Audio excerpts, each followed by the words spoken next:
The Wilcoxon Signed Ranks Test is like a non-parametric paired t-test. So remember I said that the rank sum test from part A is like a two-sample t-test. Well, the signed ranks test is also a two-sample t-test, or like one. It's a non-parametric one, but for the context of paired data. So we have the same hypotheses as in part A, which is detecting if the means are different, but paired data. So remember what that looks like. We've got pairs, but look how I'm using n prime instead of n. I'll talk a little bit more about that in just a second. So we do the same thing as we do with paired data back in chapter 5. We look at differences between the pairs, and then we discard any which have a difference of 0. In other words, we're discarding any where the x and y value are the same, and then relabel to just have d1 up to dn. So n is the number of non-zero distances, or the number of pairs that aren't identical. Throwing away the pairs that are identical is legit because those don't provide any evidence against the null hypothesis. So throwing them away doesn't change the power of the test. Let me illustrate this with a data example. So here we have data that come from an experiment where 12 mice are given a drug to improve their blood circulation, which is measured in milliliters per minute. Both before, that's X, and after, that's Y, a drug was administered. Okay, so let's just paste this data in and sort of go about calculating differences. So n prime is the length of either of them, right? The differences are just y minus x. And then I can throw away any differences that are not 0. And how many is that? So we've got n prime n. So we didn't throw away any at all. None of them were exactly the same. So n prime is equal to n. Okay. Now what? The procedure continues with rank the absolute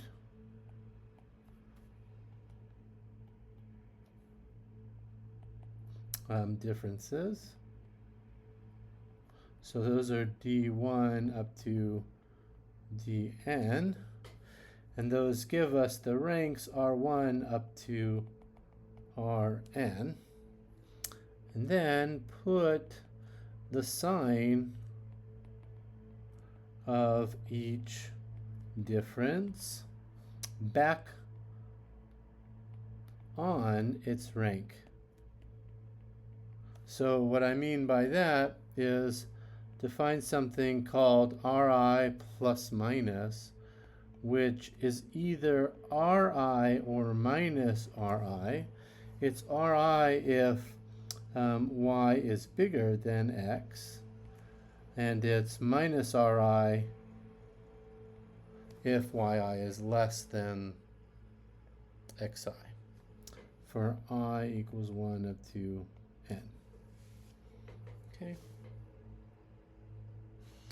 All right, finally, we're going to make a statistic. So just like in part A, several statistics are used for testing,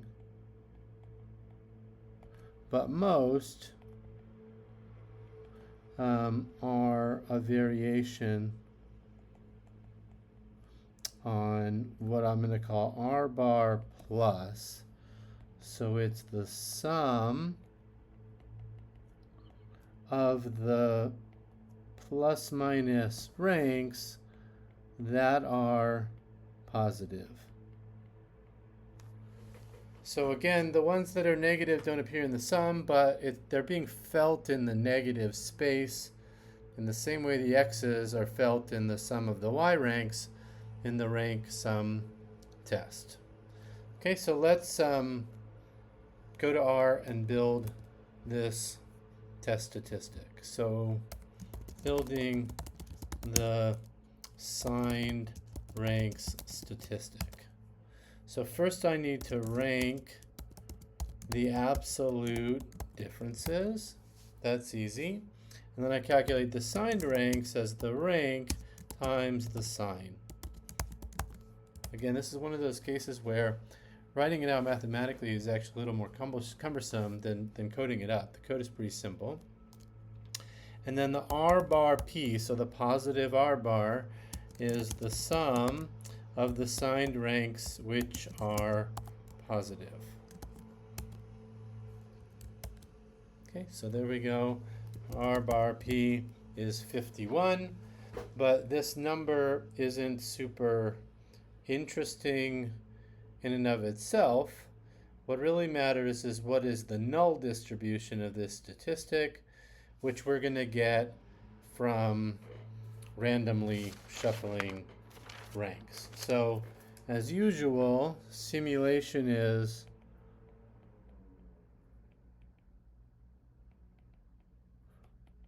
straightforward.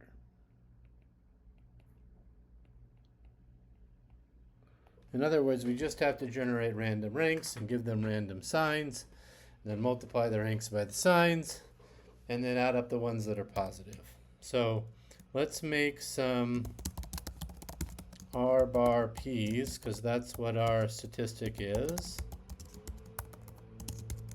Then do a for loop. Okay, first I'll generate some random ranks.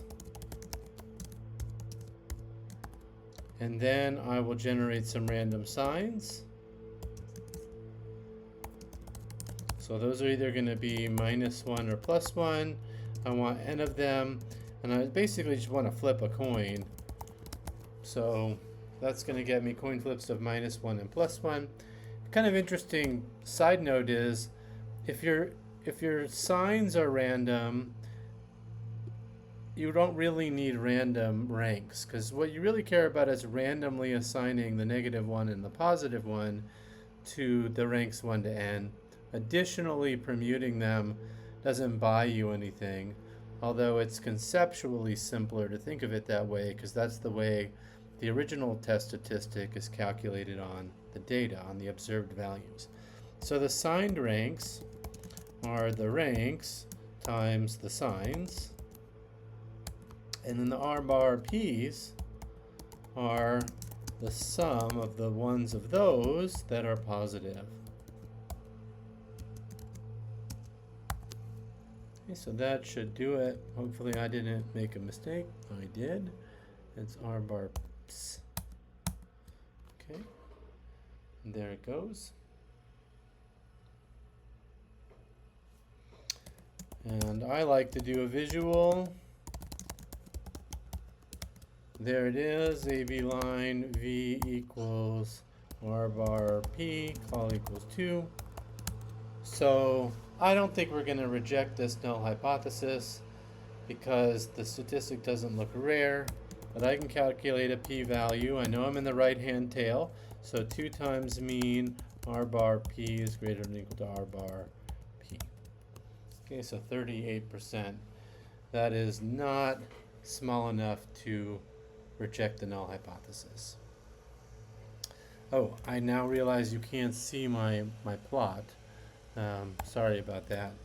There it is. So you can see that our test statistic is not in the tail.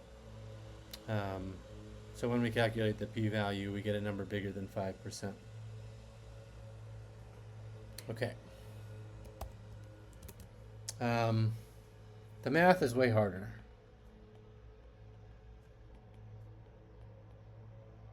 As you can imagine, we're still dealing with a counting thing, so a subset sum problem is involved.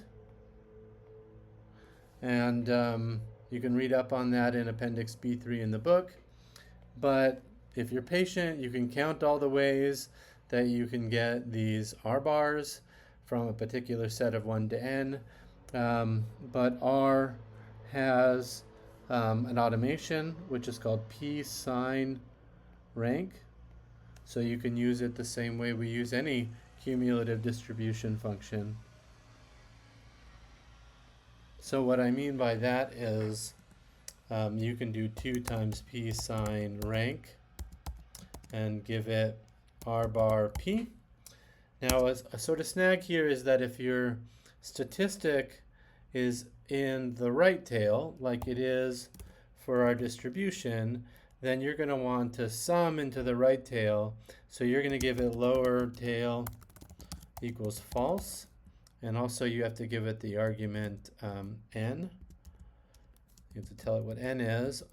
But here's what I really wanted to say is when you're in the right-hand tail, you have to, because of the way it counts things from the left, it has a sort of left bias, but you're working on the right, you have to put -1 after the statistic. You don't have to do that if you're using the lower tail, only if you're using the upper tail. And you can see that you get basically the same p-value. So that is the signed ranks test. And you might think that I'm done, but I'm not done. I want to now use the rest of the time. I promised you that I would show you a 1 sample test. So I want to talk about a 1 sample non-p location test. Okay, so the setup is that I have some data that are IID from some distribution, and what I want to know is if the expected value of these y's is equal to some particular value mu or not.